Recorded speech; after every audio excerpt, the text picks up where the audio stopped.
then glide away. Far beyond the clouds you find another place.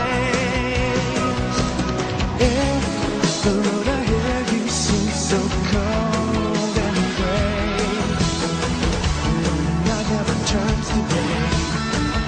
Don't you be afraid, you'll fly away.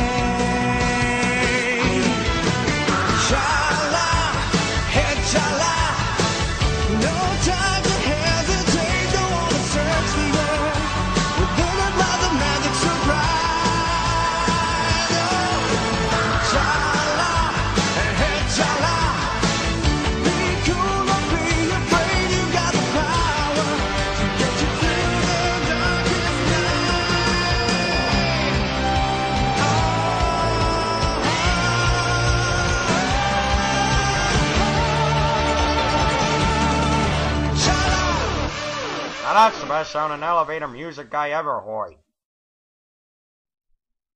Putting together a quality reboot is an awful lot like putting together a quality meatloaf. With effort, love, and all the right seasonings, you could turn a simple slab of beef into a culinary delight. Take, for instance, the 2012 cartoon interpretation of the Teenage Mutant Ninja Turtles. They actually look like young teens who are in fact still developing, unlike the animated Dawsoning we've been shown by their 4Kids predecessors. And the writing is similar to that of the original Teen Titans cartoon, in that it's character-driven, always a step in the right direction in my book. And as much flack as last year's Maleficent got, at least it acknowledged the whole love at first sight shit was just a sexist stereotype of the medieval times. The warhawks of the planet today are hell bent on bringing back.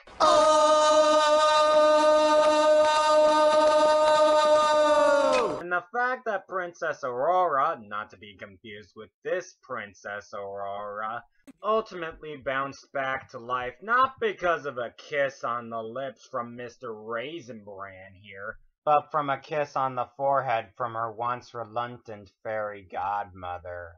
But if there's one mistake, one pickle out place, the folks you make it for will notice, and there will be plenty that will despise it.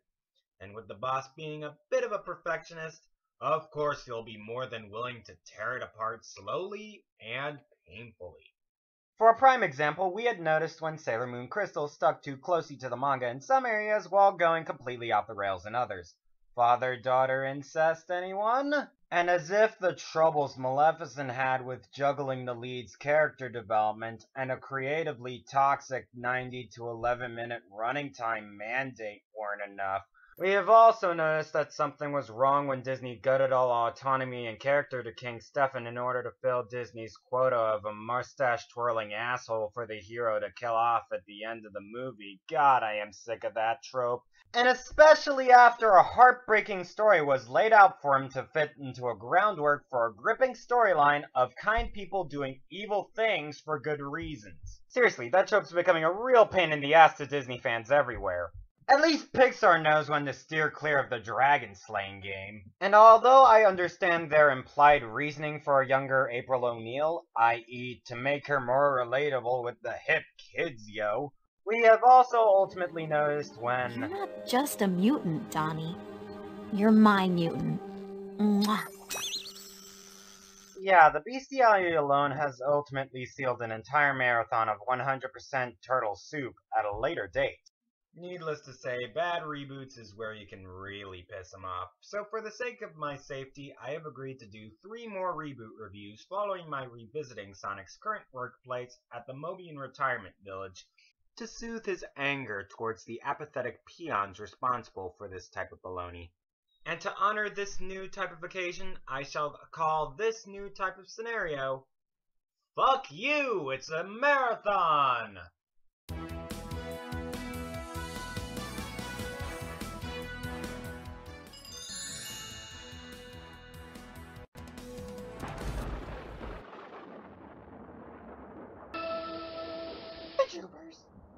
And the video game cartoon boom in the 80s and 90s has no shortage of targets for us to tear apart.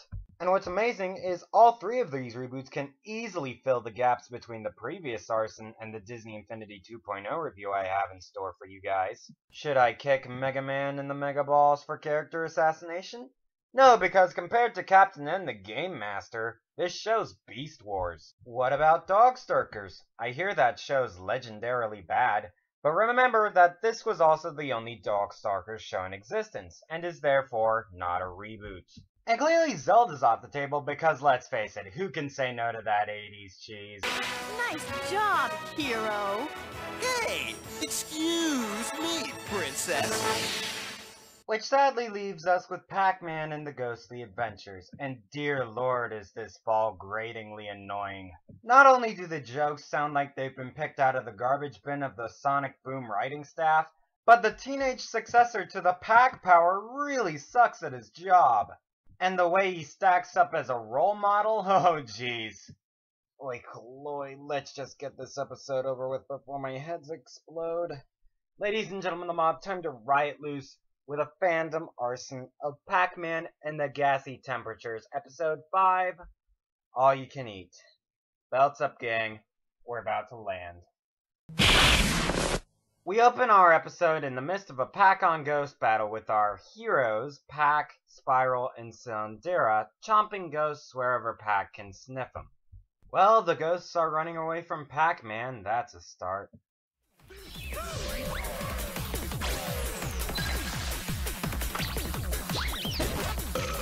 Vandalism of public property! Already you're off to a great start, Pac! Uh-oh, gotta power up.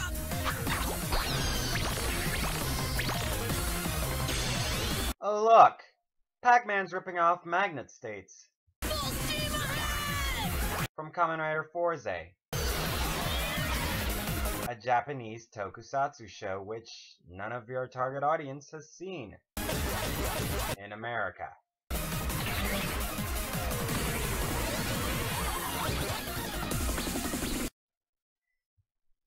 Best foot forward!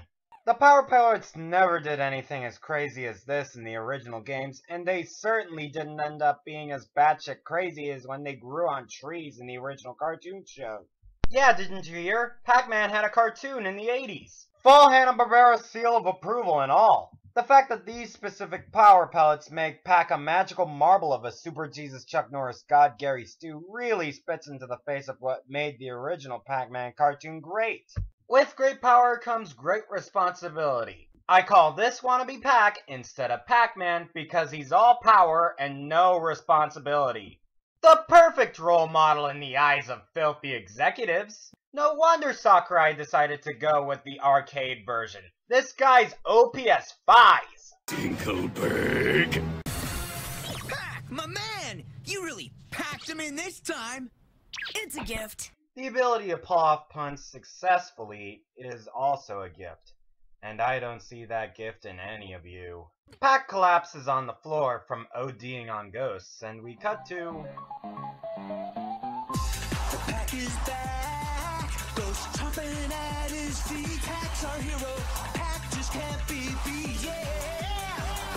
A cheesy rap song that would fit right at home on a Pokemon series. In America. Oh, but don't worry, ladies and gentlemen of the mob. It's only the theme song. That means there's only 20 minutes left to go. How exuberating! Pac just can't be beat. The Pac is back.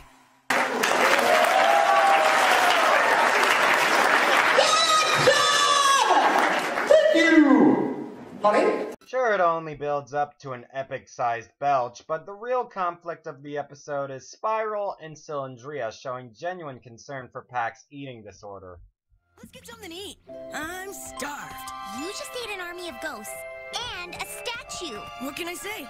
Eating gives me an appetite. Though I will commend them for trying, it just doesn't help matters when you're trying to get a trademark yellow Pac person to diet when it isn't necessarily in his vocabulary. Meanwhile, in Ghostland, the original four are angling for some grub when they accidentally allow their meals to skedaddle. leaving them with the usual scat stew they've been forced to eat down here in the pits. Again? Yuck! Bummer! No wonder! Clyde, for the sake of characterization integrity, I'd advise fetching a big book of rhymes to improve your game. After a gross-out joke that goes nowhere, the original four are summoned to the main villain, Emperor Betrayus Spheros. Although I will give him points for self-awareness, even Galvis, as fucking stupid as even the idea of him is, would be rolling on the floor laughing at his cheap name and kiddified design. Face it, Pingus. Mesmeron, you are not. Look at him. That glut never stops eating. And now the villain's doing the review for us. Hate to break it to you, writers, but acknowledging your problems will get you nowhere. Also, the show was designed by Avi Arad, creator of the Marvel animated mythos of the 90s. Words can't describe how much I wish I was reviewing that for the marathon instead. Pac gets suspended from the lunchroom after wolfing down an entire tray of hamburgers, and Betrayus comes up with the idea of stuffing Pac-Man to the gills so much that he'd be too full to properly swallow the things that makes Pac-Man Pac-Man. Ghosts and, power berries. And the big J-pop arms race rages on. But Pac has become our friend. But how can we be his friend if we work for Betrayus? Establishing a friendship between the main four ghosts and Pac. Well, that's something I've never seen before. The ghosts struggle with the morality of potentially putting Pac at risk of liver failure, but Blinky reminds them that he knows how to pack it away, and that his gratitude might potentially reward them, with Pac probably finding and giving them back their old Pac bodies. Yeah, the eyeball sets are apparently their eternal souls or something, and the Pac people are just the guys with the fancier forms, and can shed said coils to don ghost suits. Well, at least they can't time travel. Pac will be so grateful, he'll get us our bodies back. Or at least invite me to the movies. Man, oh man, looks like someone's crashing. In fact, I'm gonna take this memory, drop it into this can of Smash Snacks. I take the can, put it away, and save it for later. Cause trust me, this joke will bite this show in the ass later. No, you'll get your chance. And don't touch anything. No, don't touch.